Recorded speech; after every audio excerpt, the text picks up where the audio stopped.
Your mobile customers are not your desktop customers. Okay, well, technically they are. They are in the sense that they are all potential customers, and the person who is browsing your site from a mobile device could be the same person that browsed your site from their desktop PC a few hours earlier. But context is everything, and their goals could be quite different.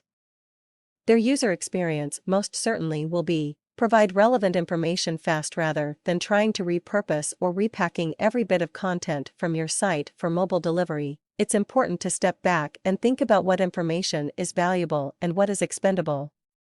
What are people likely to be doing on your site? What could they be doing in a mobile context that they may not necessarily be doing from their desktop computer? A simple analysis of your website statistics should help you evaluate which information is most valuable to your site and which information is not. A highly trafficked page that sits 4 levels deep on your site could be fine. But you shouldn't expect users to navigate 4 levels deep into your mobile site.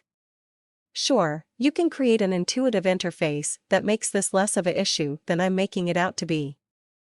But really, if it's important to the mobile users or your site, it probably shouldn't be 4 levels deep. Be conscious of bandwidth. The mobile web is a place to quickly provide information in a simple, easy-to-use format. It's not the place to showcase the latest flash intro for your site or the PowerPoint presentation you put together for Friday's meeting. Your customers are most likely looking to get in, find the information they want, and get out. Don't drag down the process with useless bells and whistles. This is a general rule of thumb when designing any interface, but in a medium where space, bandwidth, and attention span is limited, it is more important than ever. Be aware of the load time of your pages. Does your information on your site load too slowly or drag to a crawl? Take into consideration whether those images are really necessary. Are they optimized properly for mobile consumption, or are you just resizing that 3 megabytes image by fixing the width in your style sheet?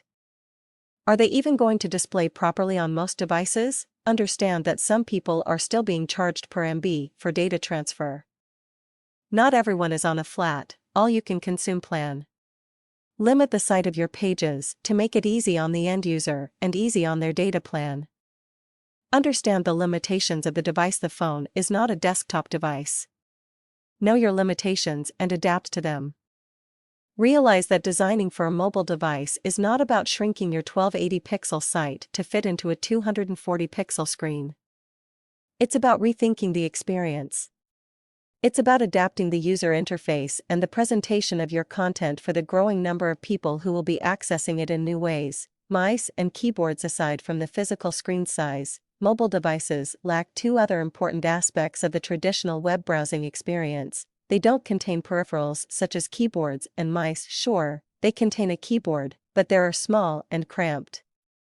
Not something I can say I particularly enjoy typing on. In fact, my use of the touch keyboard on my iPhone is limited to text messaging, typing in URLs, and very short emails.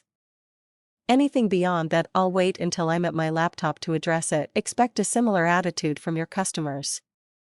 Don't ask them to fill out a large, complex form to request a catalog, product demo, or quote, cater to them by requiring small amounts of information. What's the basic amount of information you need to collect from someone? Phones lacking multi-touch can be cumbersome to navigate the web with. It reminds me of browsing a DVD, where I just randomly hit arrows left, right, up and down and hope it takes me somewhere interesting. Even with multi-touch, scrolling side to side and zooming in and out to read a column of text simple isn't going to cut it. At most, it's a decent solution to a web that was designed for larger screens. But the real solution is to rethink the way we deliver content, based on the new devices people are using. As more and more sites become mobile-friendly, I find myself taking advantage of the web more.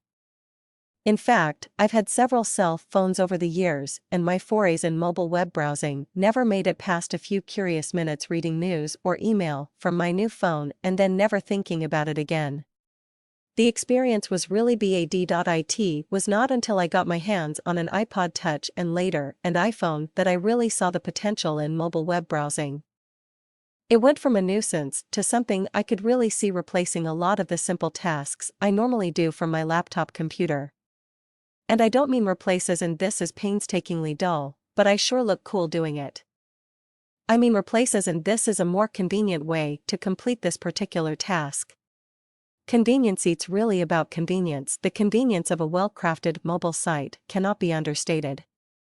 If I can browse your site using one hand and navigate it smoothly with just a thumb, the experience for me rivals that of browsing your site on a desktop computer. As an example, if I'm sitting on the couch at home and want to check out Digg, I will almost always grab my iPhone before I'll pick up my laptop. The site looks great on both, and the desktop version of the site offers far more features. But it's the convenience of just grabbing my phone that wins me over. Could I say the same for the site if my iPhone was just resizing the site and shrinking it to fit my phone display? I can confidently say no, because Digg was the first site I checked out on my iPod Touch and I visited it exactly once on that device. I never went back again until I got word of the mobile version. Digg.com. Sophisticated mobile browsers like Safari do a great job of rendering full websites right on your phone. But a full-size website scaled down to fit your phone display won't be functional. A lot of users just won't touch it with their phone. Understand the strengths. It's not all bad. Just as you need to understand the weakness of the mobile web, you should also understand and take advantage of the strengths, where email is the most logical way to make contact through your traditional website. A phone call may be the best way to solicit contact through the mobile website since they're already browsing from their phone. Many people would prefer to place a quick phone call via a link on the site rather than to navigate through a clumsy form on the site or to pull up their email program to compose a detailed message on the go. Most smartphones contain some sort of GPS and mapping software. Take advantage of location-based services that include the ability to identify a person, object, or geographical location. For example, target advertising to customers based on their specific location. It may not even be the location of their home, but the location they are in at that very moment. Or if your business operates in several locations, use location-based services to direct customers to the location nearest them. Easy of navigation. I wrote an article a while back dealing with practical navigation on a mobile device. Feel free to read that for additional information and practices. Think about the setting in which your customer is accessing your site. Unlike those who browse your site from their home or office PC, mobile web users find themselves in a different situation. People can be browsing anyway, anytime, 24 hours a day. Is your customer on the go, traveling with one hand on the steering wheel and a phone in the other? Are they waiting in line to order food, killing a few minutes browsing the web?